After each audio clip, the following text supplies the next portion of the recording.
Hello everybody, welcome back to my YouTube channel. So guys, in this video I'm gonna be showing you how to fix AirDrop not working on iOS 18. So guys, if you have updated your device to the iOS 18 and AirDrop is not working, then you have to follow the process. So first of all guys, what you have to do is just simply you have to go to the settings app, and now from here guys, you simply have to make sure that if you have turned on Bluetooth, and after that guys, what you have to do is just simply have to close this page and just simply have to hold another device near your iPhone. Okay guys, if check if it's working or not. If it's still not working for you guys, then what you have to do guys, just simply have to turn off AirDrop for 2 or 3 minutes and then turn it on again, and then check if it's working or not. If it's still not working, just simply have to remove the case from both of the devices, and after that check if it's working or not. If it's still not working,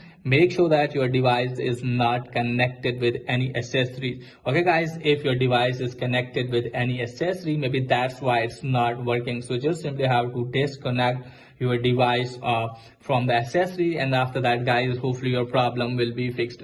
And if the problem is there guys, then what you have to do guys, just simply have to open the settings app and then scroll it down, and then you have to tap on general, and you can also go to software update and make sure that you have updated your device to the latest iOS version. And after that guys, you have to scroll it down all the way, and you can find the shutdown option. Tap on that and just simply have to power off your device at least for the 2 or 3 minutes, and then turn it on again. And after that guys, hopefully your problem will be fixed too.